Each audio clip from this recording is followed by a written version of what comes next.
And welcome, episode 24 of ChatGDG with yet another amazing guest, good friend of mine, Robert.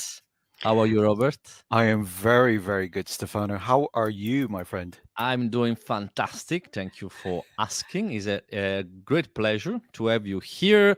Robert is a lot of things, an entrepreneur. He runs a GDG chapter. He does lots of things. So, without further ado, the stage is yours. Why don't you introduce yourself for the Okay, people watching this?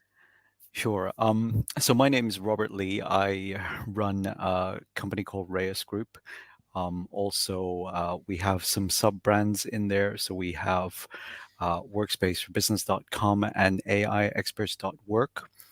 Um, Reyes Group is more or less a business which is sort of set up to do video, social media marketing, as well as web development for corporates.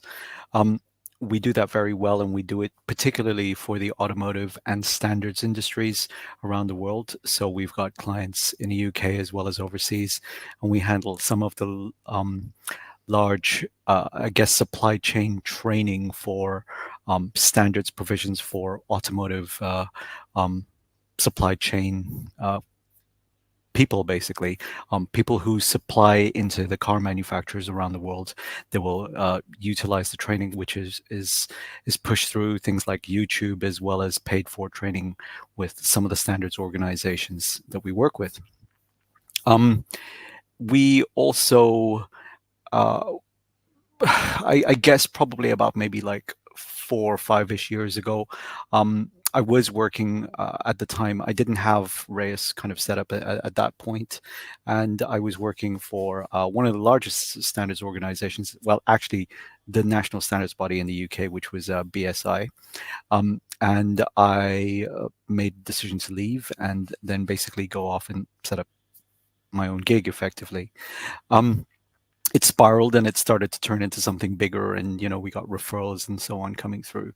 And then just before COVID hit properly, around about February 2020, um, I made the decision to pivot the business a little bit into a bit more of something that was tech focused. And at that point, I always had a really strong interest in sort of technology, software, and particularly things like apps, because at the time there was some really cool tech which was coming up to the forefront, things like Flutter and Firebase, and all of those things are probably like commonplace names nowadays, but back then they weren't. They were just brand new to the market, and to have those kind of the ability to spin up a scalable database really, really quickly, as well as link it to a cross-platform system which could work on both Android as well as iOS, was like amazing. It was like, whoa, this is really, really cool. So I started to teach myself, a little bit of code. I watched all the Angelo Yu videos on on the platform on YouTube, and I went to his. I think I did a trip from. It was like in Aylesbury, where I live, all the way to. No, actually, Milton Keynes, beg your pardon, where I was working at, and then afterwards I traveled all the way to Reading, and I met a really good friend of mine who basically was into sort of like setting up, designing, and developing our databases. And then afterwards we got chatting, and I was like, okay, well, I'd like to build this thing, um, which is something that, being in part of the corporate environment, you get to see a lot of what sits under the hood of enterprise um, scale businesses. And the fundamental issues that they'd had was that there was always, and I guess this is for most businesses anyway, is always kind of like what's happening with sales and leads and marketing. And forever, the L word, which is leads, gets batted around between the two of those business functions. So I was like, okay, well, I'd like to make something that can fix that issue, so that we surface to both parties what's going on with the leads and how they're ingested, and how we even acquire them, and all that sort of stuff. So we worked on some software. We hired some developers out in India.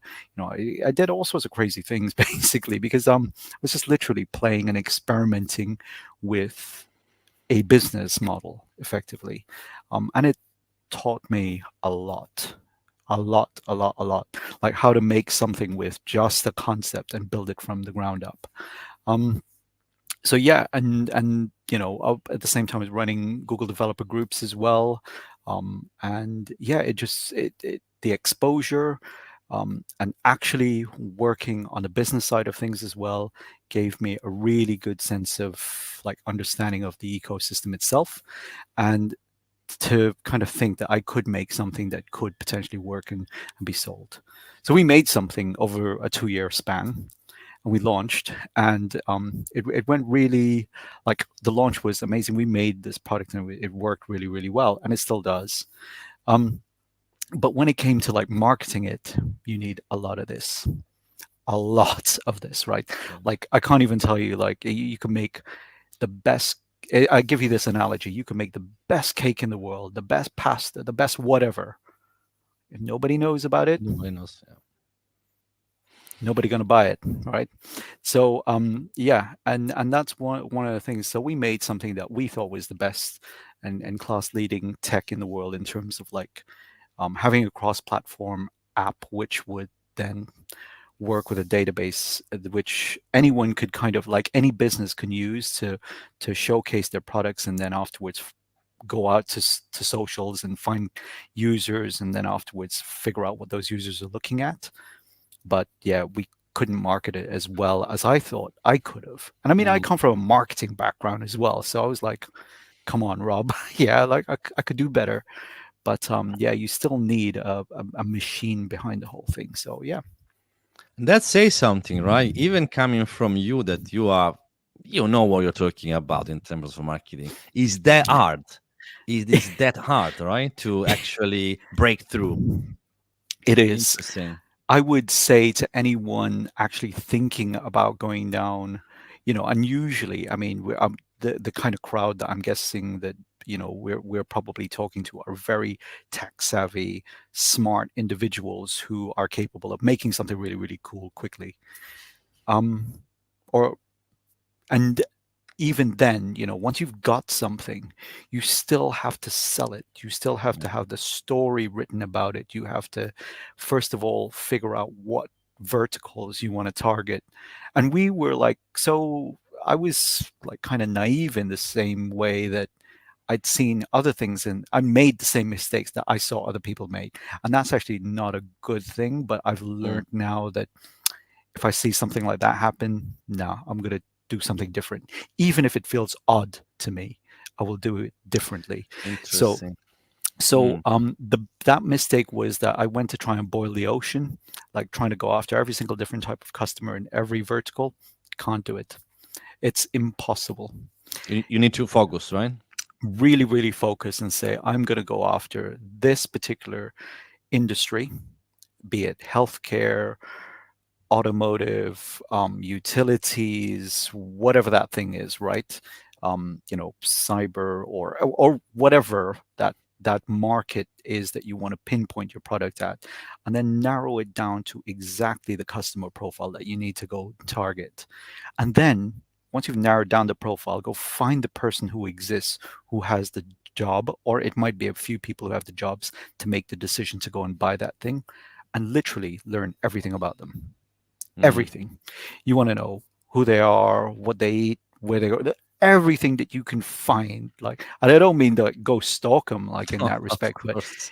you know what I mean? Like, literally, you Yeah. should be thinking the way how their mindset is thinking.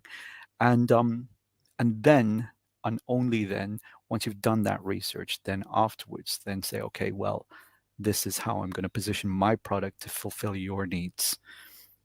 And yeah, and then you have to do it bit by bit by bit, but always be customer led. um yeah, it's so cheesy to kind of hear me say that, because I'm like, yeah, I could just market and sell anything, but no, you can't. You have to, your customer will tell you, look, I like this thing or I don't like this thing, and here's why I don't like it, and I will use it more often if you change it like this, that kind of thing. Interesting. Yeah. How so you should narrow down, right? You should really trying to, as you said, not boil the whole ocean, but really focus on it. Mm. What's the level of detail? So let's imagine that I don't know, we want to build a product, some, I don't know, clothing. So you don't Mhm. just say can be for men or women. If let's imagine it's for men, okay, fine. It's for maybe middle age or maybe youngsters.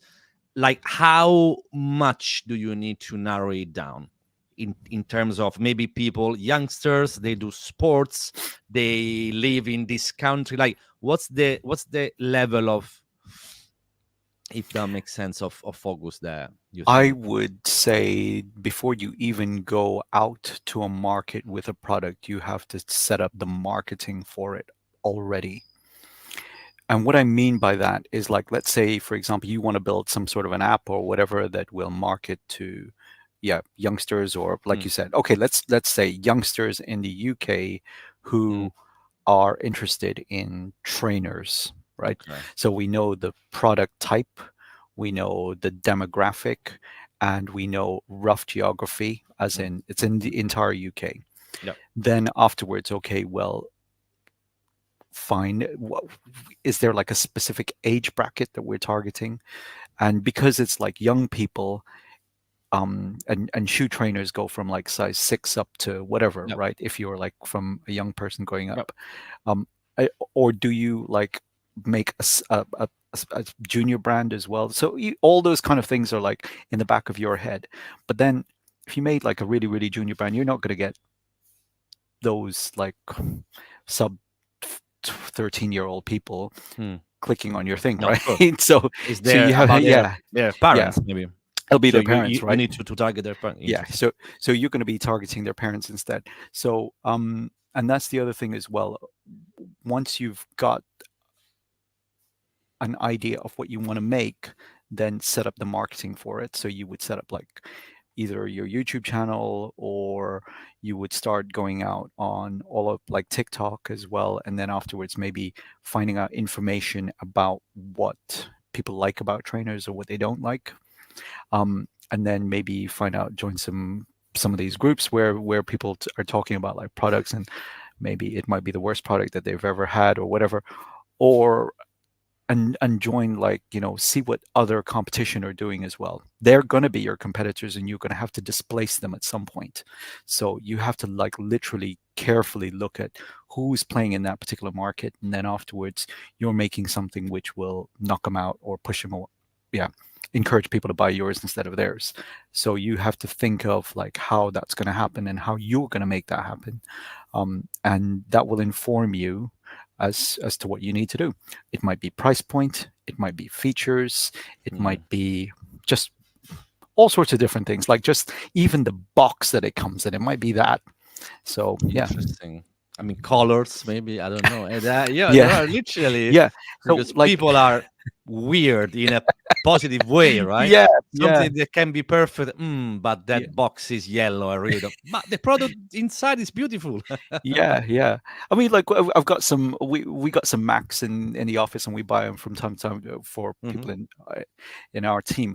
But like to open the box, right? It takes forever because that thing is like Yeah, literally yeah, almost yeah, kind yeah. of like sealed around. So it's almost like you can't do it fast. No. You have to open it slowly, and I think that adds to like the gravitas of somebody getting it for the first time as well. They're like, oh my God, look at this thing. Yeah. It's like so cool. So yeah. Whereas if you open up a Dell box, I guess it's just going to be like, Yeah, but we're yeah, talking about Apple, right? So yeah, they know how to market things. I yeah, think they yeah, are quite, yeah, interesting in there. yeah. Good stuff. So speaking about socials, pretty much marketing equals socials now. Like you should really, bang on the TikTok, the LinkedIn, the Instagram, the Facebook, the, I don't know, all these, campaigns. I guess, Uh, like, what's the deal there um, so I guess it depends on the on the market that product? On the product. you're working or dealing with.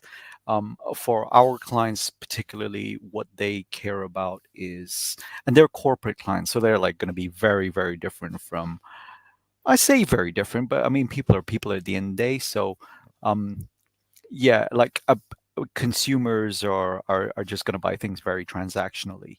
So, like, I really really like that. I'm good. There's not too much, I guess, thought into making a buying decision. It's more like, oh, I love the color of that T-shirt, or Mm, I like really like those trainers. You're not going to find out what the trainer is like, the kind of plastic or rubber or it's that kind of very detail. different. No, no, Yeah. no.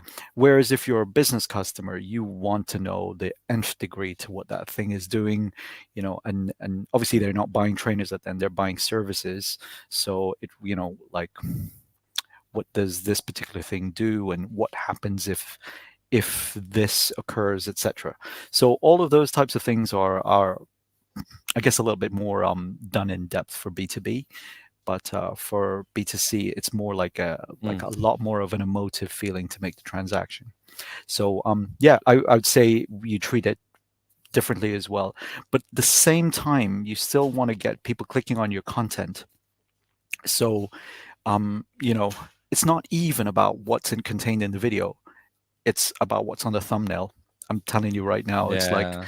you know, it's your video could be the worst video in the world about a topic, but if it's got a thumbnail, which is like really, really got like big, massive text that says, "Could you believe this happened?" Right, and like, or I made 1 million in 2 hours or something like Yeah, that. something like that. Okay. You can imagine how many people are going to click that. Tick, tick, tick, tick, tick. Right. Um, Interesting. so yeah, it's more down to that as opposed to just, yeah, the actual, sometimes the content that you make. Yeah, also because like the more people click on that, the higher percent, even if the conversion rate is 0.5%, Mm, that percentage is 1 million people or 1,000 ex- people. It's a bit different, it even though is, yeah, that's is in theory a small percentage, but you need to just capture yeah, a really, really teeny tiny, yeah, piece of the pie, I guess. yeah. Interesting. And I've been thinking about like making this meme, but I don't know how I go about it, right? But it's like, I've got a 10-year-old son, and he's obviously Generation Alpha, and the way Mm, how he watches content, it's like, it's just different. Like, he's yeah. not going to go, "Oh, I like this," and I'm going to tap that. He's just going, tap, tap, tap, and then afterwards he'll scrub, scrub, scrub, and just like kind of move off really, really quickly.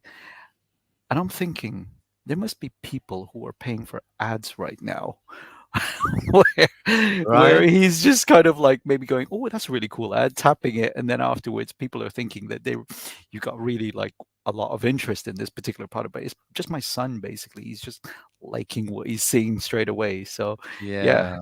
it's that's funny. All the metrics, they don't Yeah, make sense anymore because clearly, no, that's a really good point. yeah, We were yeah, used to consume things in a much different way, right? yeah, yeah, So, that's quite interesting. The new generations, they are so fast. The attention span is so little, isn't it? It's like literally seconds. Like, yeah, no, next. yeah. I think there was that study, which was done a while back, which said it was like something like, well, I can't remember how much it was. It was something like 10 seconds or something like that for like the average attention span. But then it's even gone down even further than Yeah. that. So like it's like 8 seconds or something now. So it's, yeah, it's crazy, really, really quick. You've just got to grab it, and then yeah, they'll just switch off otherwise. So yeah, Wow. I'm Interesting. hoping we were interesting enough at the beginning of this to keep people watching. You've So got full 8 seconds to, oh gosh, yeah, yeah. Okay, so make 1 million like make this. 1 million, and that's it. Yeah. So your team, right? Because I know not all of them, but a few of them. I know Hmm. Sam, Robin. Shout out to them. Hmm. So how's the? Because I think one of the challenges, right, in order to become an entrepreneur, if you run your own company, which is great, but maybe many of these companies are, one man band. So it's gonna be you and happy days. But Yeah, now yeah. you've got a crew, I've right? got a team. Yeah, You got a yeah, team. You got a yeah. team. So and I think correct me if I'm wrong, that probably that was one of the biggest challenges, because coming from a permanent job, if you will, right? Then you Yeah. set up your own gig, and then you started scaling that. You needed to hire people. You've got people that Yeah. depends On on me. you, if that makes Yeah. sense. So this is on your decision making. If you make the wrong decision, not just you but other people might be maybe impacted. Like, how is this mindset? You needed to change your mindset, right? How that affected you? Um, when you're doing a job in a business, you have a very defined kind of role that you need to fulfill.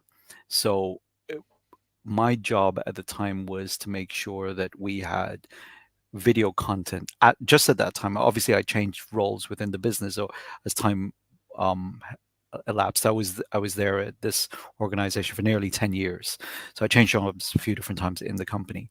But the last thing that I was doing was basically to make sure that we had content um, on things like our YouTube, and I was making sure that the internal communications were running really well with video content, live streaming, and so on. Um, that was my defined role. Right. So all I had to think of was, okay, got to get the camera ready, got to make sure that the Vimeo accounts are all set up, got to make sure Mm, that the YouTube stuff is already set up, and then afterwards I need to go make the production of the thing. So I was kind of like a one man band in that yeah. team anyway as well, in that business. So I'd make the stuff, I'd edit, film it, edit it, record it, upload it, and then afterwards, push the stuff out, maybe report back with some metrics, and then afterwards on to the next one, right? And I just have to show up to work and get this done on a repeated basis. When you're doing a business, though, that That's is not just one it's one facet. 1%. It's like one thing that you're doing. Sorry, I Yeah, just gotta. Just gonna cancel. My phone's buzzing. Um, that's right. th- yeah, you have to. A, you have to make something that sells Mm, first and foremost, because that is food, that is your lifeblood for the business. So if you don't have a product or you can't shift it, you haven't got a business. That's numero uno. That's one part. That's then the next big chunk of stuff that you need to deal with is people. Because if you get so busy, you have to go hire somebody else that can fulfill mm, the work, the kind of production of what you were doing beforehand. So that's your first kind of hire, or also it might be that they take away the things that are taking you the most time. So it might be like trying to fulfill sales or yeah. customer service or operations or whatever that might be. Then you got to figure out, okay, well, this person's come on board. I've got to keep them for a certain period of time.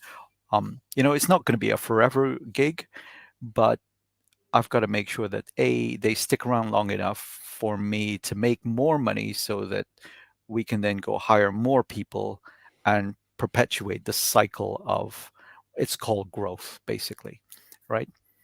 Um, so that's a, a tricky thing to figure out anyway. And then y- that's people. Then you've got another aspect, which quickly happens as a result of you having people, and that is process. So Mm, the first process you would have had to have done is undertake recruitment. The next process that you would have, well, first process is sales initially, right? Sales and management. The next process is recruitment and operations, and then that operations means that you need to put the processes in there for it to run effectively. So who makes the decision? Is it you? Is it them? mm, What needs to happen? As in, like a customer comes in, they ask for XYZ, a proposal needs to be created, quotation done, mm, back and forth. Do you like it? No. Can you make the price cheaper? Da, da, da. Yeah, that kind of thing.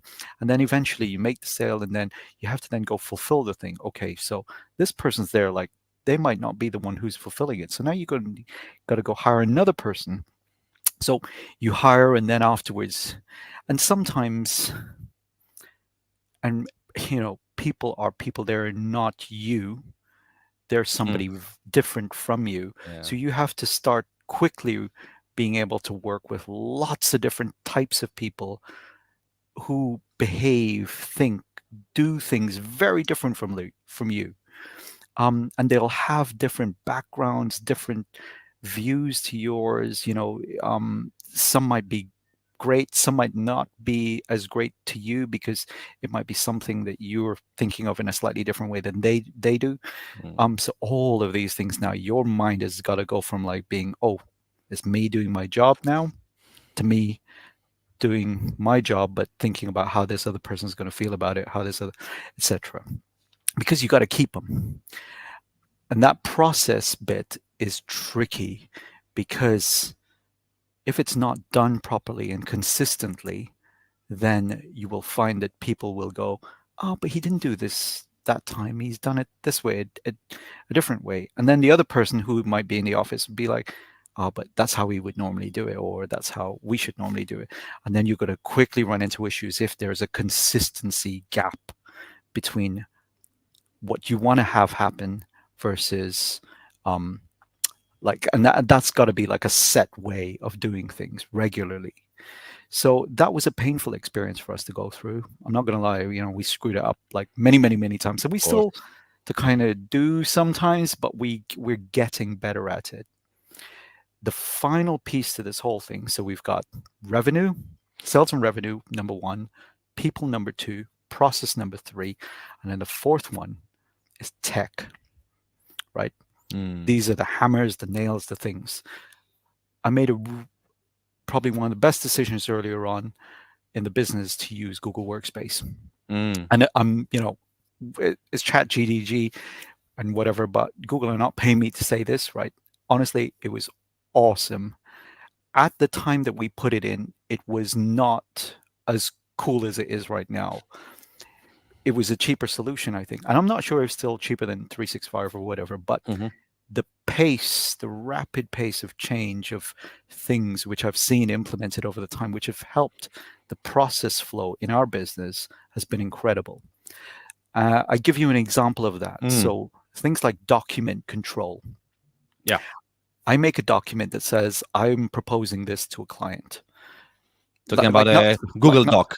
like a Google Doc. Yeah. Okay.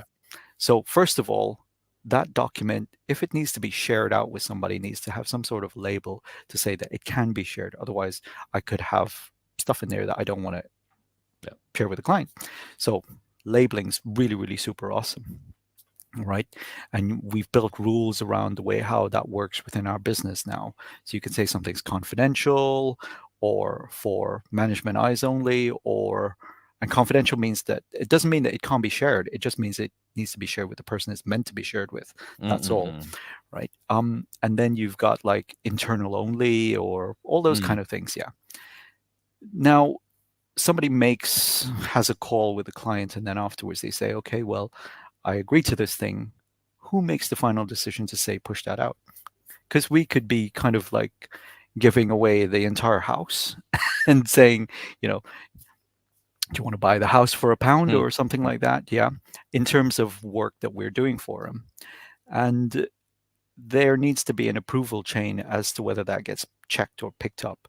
So that authorization needs to be built in. And the document control is perfect.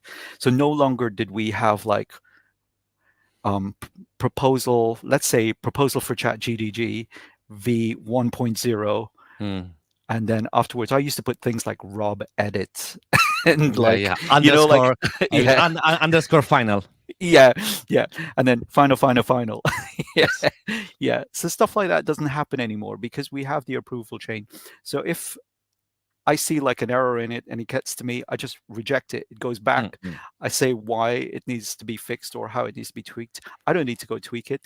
Somebody else goes and fixes it. And then afterwards it comes back to me and I'll go, oh yeah, tick, done, away. Right. So no longer, and then afterwards we can just email it directly from Workspace to the client. So And when the client signs, it's a signed copy that comes back to us, and it's all still the same document, Yeah. right? Yeah. So we don't now have like multiple versions and we get confused about which one was Mm. actually sent to the client or which one. We don't have to go back through the email trail to check all of that stuff.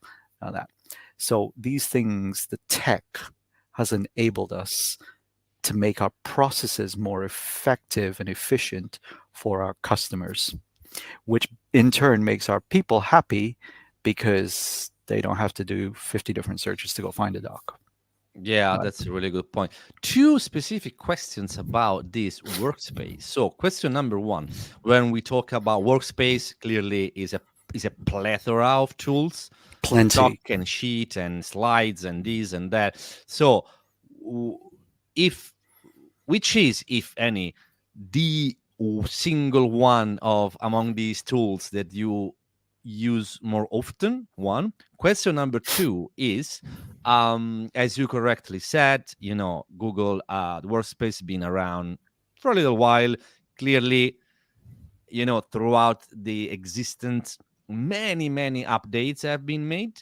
So which one there, or maybe even better, there was any moment, so any of these updates, even maybe one of the most recent one that happened, and then you said, "Oh my gosh, this one is a game changer." Um, I wouldn't say an update. I would Mm, say the tool that okay. we found the most useful was actually something that we use on a regular right now internally in the business, and that is AppSheet, Mm, right? Um, it is seriously so uh, what's the word I'm looking for? It's like one of those things that you never thought you needed until you started using it, and then interesting. you're Okay. like, holy, I can make anything from this thing, right? And to give you an example of that, when we started off, obviously we've got Gmail, which we use regularly. That's like email. Of course. Um, Back and forth with clients or whatever. And then we've got docs to send them like draft proposals and we'll export it as PDFs, etc. And um, then you've got Google Sheets, which will then start to figure out like, okay, how much money are we making? What are we spending marketing budget on, etc., etc. What are staff costs? What are this cost, that cost? And then quickly you kind of run into the situation where you're trying to manage a business with other people, team members, and then you're starting to lose track of things Hmm. because what's happening is that you kind of have to bounce off into a different document and go see how something's working, etc. So we made the decision because I was working in a standards organization before to put in a management system in place. And a management system is just a big glorified word for fixing your processes, like making sure that they're properly done. Um, so we started that exercise and we were like, okay, try and do it, but with the existing apps that we've got, like docs, sheets, and stuff. And when we put in our management system the first time, it was just pure sheets, like uh, the Excel equivalent, Yep. with like, here's a hyperlink in this sheet which will tell me to do X, Y, Z. It'll bounce off into a document. And I can open it up and see my, quality policy or something like that. What started to happen was that we weren't using it because who wants to open up a Google sheet and see 50 million rows of things and then afterwards get lost in it, Yeah. especially if you're not the person who's put it in there the first place. And because the management system expected us to have a lot of document control um, of what a specific process was and how it gets updated and all that sort of stuff, we were like, oh my gosh, I was literally kind of like, I don't know how we're going to do this because we've got like multiple Excels going on here, million docs going everywhere. So I I sat down with a consultant who was working in the industry for like years, um, she's really, really super smart, and she's been working in the automotive industry, and that's a really thick industry to get into because there's so many bits to making a car, like the Mm. brakes, you know, Yeah. all the various bits and pieces. So she was like, okay, well, let's break it down into the simple things. What are the functions in your business? So I was like, okay. So we went to the drawing board, and I had to draw all the functions and stuff. And then eventually we got to the point where we were like, okay, so now I can see the business from a helicopter view, but then I need to go at a functional level into each one of these areas. Let's call them departments. Let's call it the finance department or the operations department or whatever. And then we need to figure out a way of going into it. So then we started to use AppSheet to build the modules of each function in our business. So we built one, first of all, numero uno, what's going on with the money, right? So we were like, okay, so we got multiple sources of income from different Mm. streams, and they're all talking to like, we use Zero. And I was like, okay, but then we've also got Stripe. And then Stripe doesn't really reconcile into Zero like as easily as we kind of wanted it to. So, and then we got like PayPal, and then Mm. how's that going to work, right? So it's like, okay, we need to be able to figure out where we're at, and and our customers are in the US. So now we have a complexity of forex conversions that Yeah. need to Yeah. take place. So I'm like, oh my gosh, like if I try to do this in an Excel sheet, it's gonna be like I want to see it real time as well. I don't want to keep going in every day and updating the information, etc., to figure out how much money we're making or not.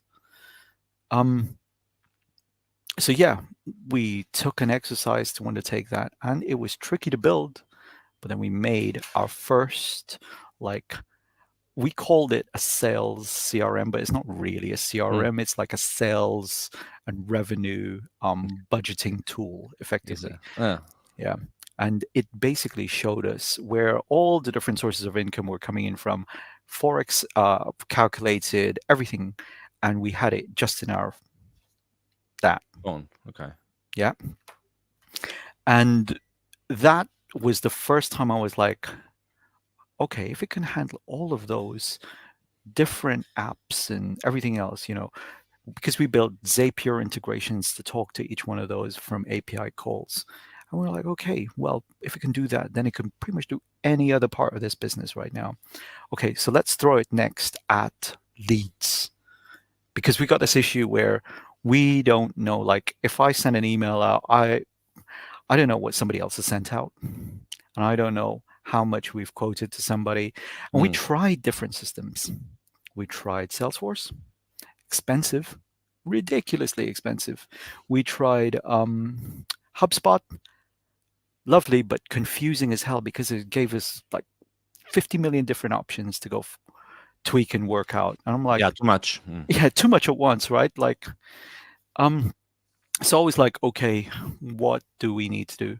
Okay, let's first start with the contact. What do I want to know about the contact? First name, email, this.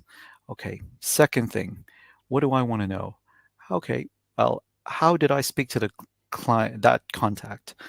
Because they're probably not a lead as yet. And how do I know that they get to be from being a prospect contact into a contact that is now a lead, and then also into a lead that has made a conversion, and then they might even come back around in the cycle again, right? So all of those various things was like, okay, and then we built it, right? We built our own CRM using AppSheet. Mm. And I was like, how why would, like, I made something that, yeah, like Salesforce is selling a 4 grand license, 4 grand license, and everybody in my team uses it now. And I'm not paying per person. I just pay my usual workspace, um, workspace user license Mm. for each of my team, and that's it. We don't spend any extra money, and it killed a lot of things that we were using before. So it killed things like Trello, because we had that, Ah. and Kanban Color boards and all that. boards. So it's, Yeah. love a Trello board, but yeah, it, like, at the same time, like some of the configurability of it, we wanted it to behave differently. It's like if Mm, a that's status perfect. change, we wanted to send like notifications to everybody, or like might just be one person, how we handle approvals, etc. And Trello, as lovely as it is, starts racking up a cost once you start bolting on Yeah, yeah, yeah. all these little Exactly. add-on plugins and integrations and stuff like that. So, Yeah, yeah. we were like, okay, that's that's gone. So yeah, built our sales thing, which tracks all of our sales and revenue, built our lead CRM, and then we threw it at, project management, and then we've thrown it now at HR. So we're building bespoke apps. And the best thing about it, right, Stefano, is that all of it now just talks to one hub. Oh, I, wow. I have one app in my phone and I know exactly what's going on in my business because that app opens up all the other ones.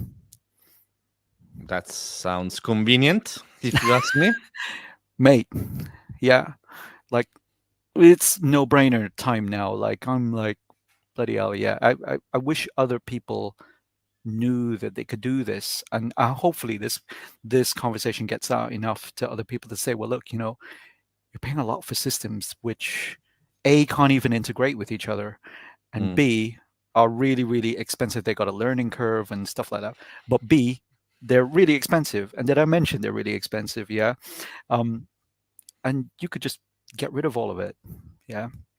And So build something which is really tailored to your for needs. you, yeah, exactly. Exactly. And it didn't take us that long. I mean, yeah, we've got Google Workspace trained people here, admittedly, yes.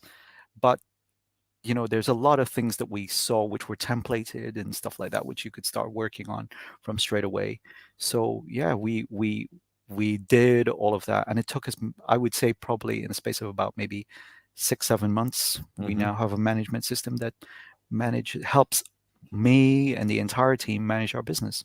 Um, and yeah, and now we set objectives. We know where we are with the targets on each objective, and everything I've told you there is we've got an objective which is measurable against those areas, right? So we know exactly where we are with sales Wow. and revenue. We know where we are with people. We know where we are with processes, and we know where we are with tech. Because all of that wrapped up leads to one thing, and that is the I word called innovation. That's it. Wow. I've got that. That's very impressive and also very interesting, right? Because I think that, people don't know that these kind of tools exist, and they, No. keep get, the same two or three big names. I gotta pay those licenses. Maybe you do, but maybe you don't. So Mm. at least, know your options, and then pick the one which is the most suitable for you. Yeah. Another word which is very interesting nowadays is AI. Oh gosh. What's your relationship with AI? I thought you were going to say something about this. Yeah. My relationship with AI is that we've had a little play with it, and Hmm. we think it's very, very cool. And we're actually working on some stuff right now for um, some of our clients, actually. I can't tell you exactly what we're Hmm. doing, but what I can say is that the benefit of having an LLM to be able to figure out through an ingest of what information it needs to go and like crunch, and then afterwards you being able to ask it any kind of question, or not even a question, but for it to do something to make it operational, is really, really powerful, because it doesn't take, it can literally strip out like a day, 2 days worth of work that somebody would have ordinarily have had to have done. Um, and those are things where you need somebody looking at something, making a decision based on a lot of paperwork. And AI can crunch through that paperwork in milliseconds Yeah, and then spit out an answer. It might exactly. be a completely hallucinated answer. Obviously, you got to train it properly, right? But it can do it. It will still look at the data and give you an answer. So what we're in the process of right now is making sure that we make something that works like 99.999% of the time. So we have to do a fair bit of groundwork to it and so on. But that's making something that is useful and that can be sold, right? The other types of AI that you've seen is stuff that everybody's been playing around with for since back into 2022. If you look at a Google search of the word AI, I think it's Google Trends.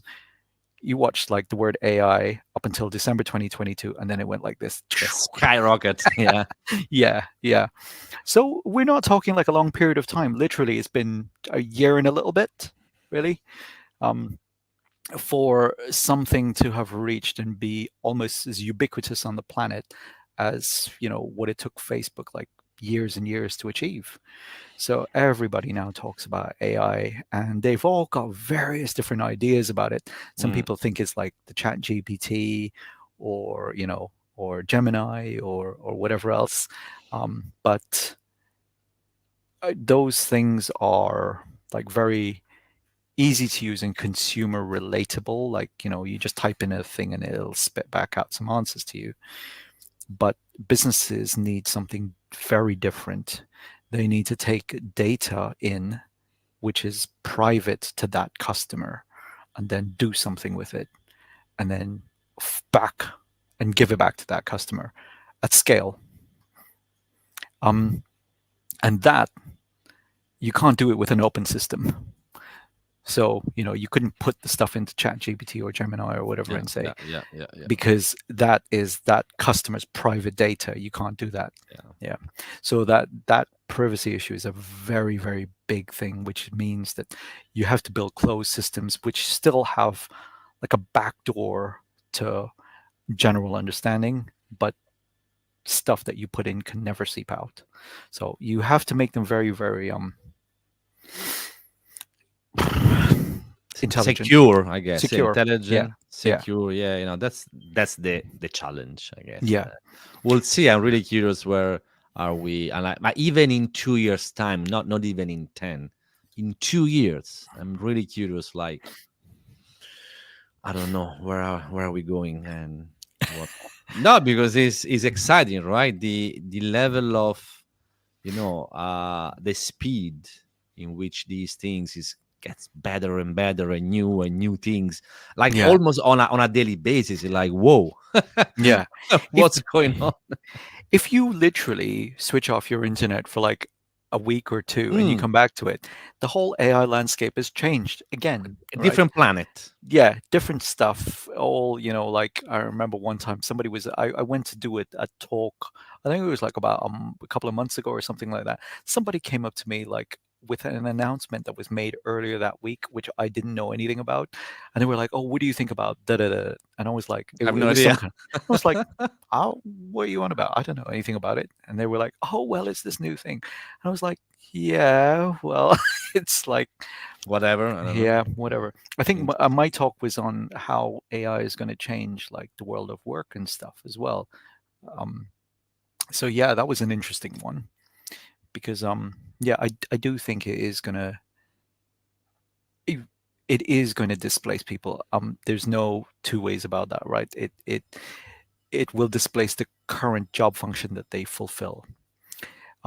I was trying to think of things that that might have gone already by the wayside. So things like translation engines, and companies that who used to mm, charge thousands of yeah. pounds, yeah, for like getting somebody to translate something into like all the different languages, because they would have had to have hired people and stuff like that, and then they would have maybe even built their own bespoke software so that it can take a transcript and then that person just types it in the other language or whatever. All that stuff, Yeah.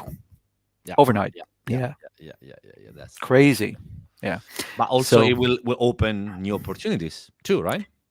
absolutely. So it's like one of those bull in a china shop things, right? Mm, It will, as much as it displaces, it will throw things into new areas which people just have to, yeah, that's it. figure out differently, Yeah. right? Evolution. That's called evolution. Exactly. And it doesn't mean to say that there aren't going to be purists out there. So when I talked about it, I likened it very much to when the horse kind of displaced, sorry, the car displaced the horse, right? Mhm. So, um, first of all, there weren't that many cars on the road, and it, people were getting into crashes, all sorts, all the time and stuff. The roads weren't even built Yeah. properly at that point in time. and then afterwards those things gradually started to come in. But AI is like that times 100,000 Yeah, because it's so incredible. quick. So the pace of change, I Yes. think, is the thing that needs to be kind of like managed with people. So yeah. Yeah, we are not used to do things at this pace. That's probably what are throwing people off. Is like, okay, it's not a Mm. problem. Maybe my job or whatever is not going to exist anymore in 3 years. It's not going to exist anymore in 20 minutes. It's like, whoa, Yeah. okay, give me, you Yeah. know, one Give me second to understand. give me a few months, or give me, yeah, a year or so just to figure it Yeah, out. But um I I think also there's a race about it as well. So it obviously, is. like, It's yeah, it's the golden goose. Whoever among these really big corporation, whoever literally crack there is the golden goose. yeah, That's it. yeah, And that's why there is this race on a daily basis, yeah, yeah. literally on a daily basis. I spoke to someone at the beginning of the year who works for Google, and she was talking Mm, about operationalizing a lot of the AI tech, which was done at the back. I suppose probably to mid to back end of last year, because last year it was all about like playing around with it and seeing what it yeah, could kind of do. But then afterwards, people were like quickly like, okay, enough playtime. Yeah, this thing's we got to figure out a way of this thing making us money, right? That's the way how businesses work. Um, so now it is that time where businesses are trying to stick it in to something, but still there's a lot of space for things to be fixed, guardrails to be put up. Basically, like, the seat belts need to be invented, mhm, that kind of thing. But not only that, if you look at the way how the agents are sort of like, so if you go in like GCP and you've got all Vertex, all of the agents and all of the yeah, model gardens as well, the they're really really cool, but they do very very specific things. um, and I think the the the the fine tuning, the knobs, the bells and mm, whistles mm, that you can do stuff to, like exactly what happened with a car right at the beginning. You only had like one gear, yeah, and then you've got start, and then they had to figure out like a way of braking as well. So each aspect of those things needed to be like fine tuned eventually, and then after that, then you've got the aerodynamics of the whole thing.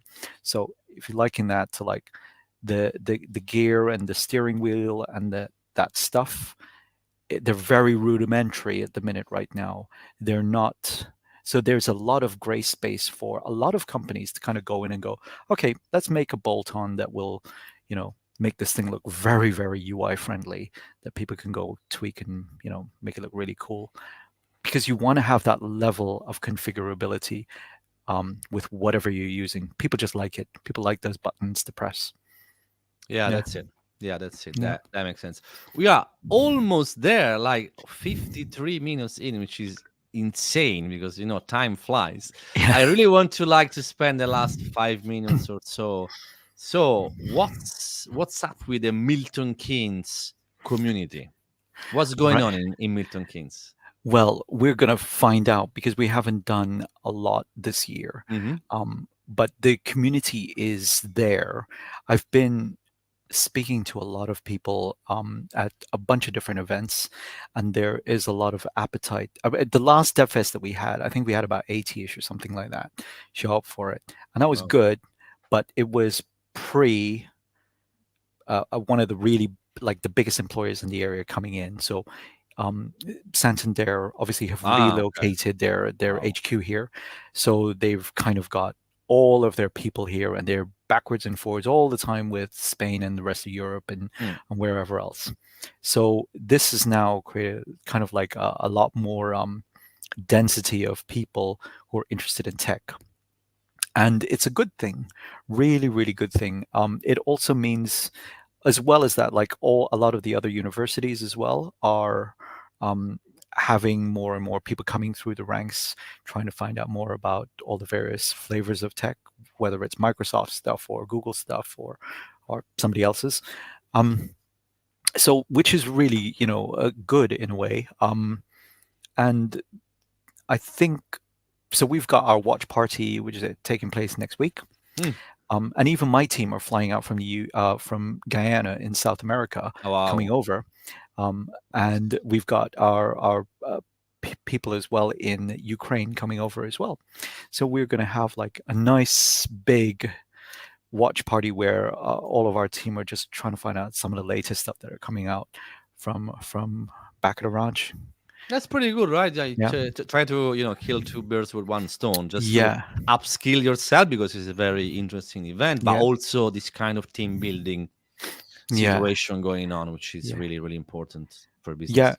we've got over 30 people as well who've already subscribed to it, so that's awesome. I mean, we haven't really pushed it, but yeah, I think also things came out a little bit late as well.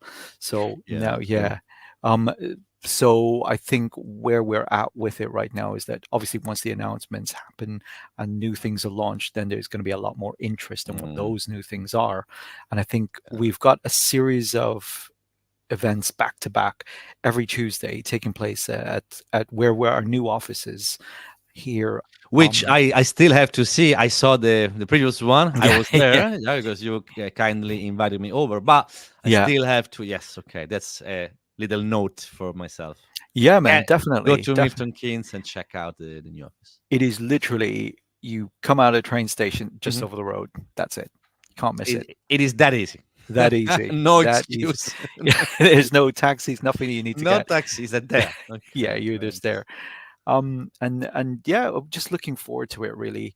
I know everybody's going to be talking a lot about the all the AI updates, but my thing has always been about okay, what will drive people to use it at scale, Mm, and that means that there needs to be like ideally some sort of business imperative which sits behind it. So I'm definitely keen to see what kind of new announcements they've got, especially with Workspace coming out. Um, Possibly with Apshi, I don't know.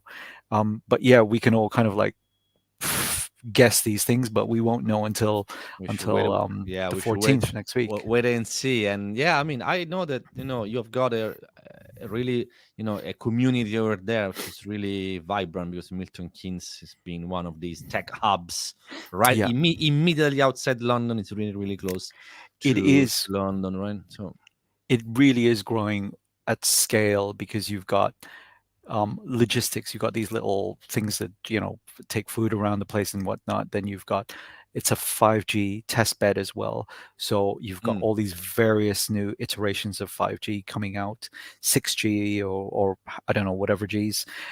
Then you've got all the drone stuff which is taking place from an aerospace perspective as well. ah wow, the So drones. Cranfield University is heavily involved in that, and they subsidize and they fund some of these things as well.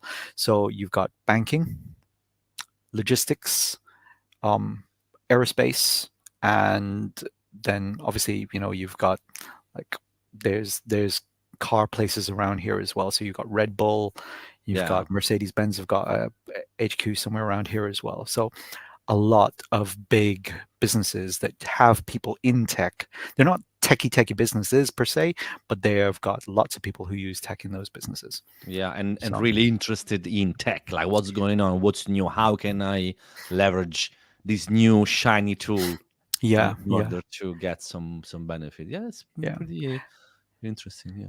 yeah. I definitely love to see something really big come out of Milton Keynes as well. Mm, It's one of those cities which, and it's a new city as well, so it's only mm. received a city status. I think it was last year. Um, Oh, but yeah, it's one of those places that if it's nurtured correctly and there's going to be a spark somewhere where something comes out of it that turns into the next big unicorn. I'd love that to happen yeah, from a tech perspective as well, because there's far too much pull from the valley and and also other places as well, because yeah, the money's out there and everything else, but there needs to be something. I feel that there's enough density here where the gravity starts to make something happen because there's just more mass around, right? But yeah, we'll see. We'll have to see over the next couple of years. we'll see, we'll see. But yeah, I think that we're going to see Yeah, something definitely good coming out of all of that. My friend, we are time is up. No props, Unfortunately, man. we could have gone, 3 more hours Yeah. easily. This is Yeah. how, when interesting conversations, that's it. Time flies, literally. So I thank you once again for No props. being one of the guests. I think we touched quite a few very interesting points. So thank Hmm. you for that. Hopefully, people are going to get some inspiration, because I think that's what we what we want to do No here. props. So once again, thank you. Yeah, I'll see you very very soon. Okay. All right, mate. You All take right. care. See you Yeah. You later. take care. Cheers. Thanks.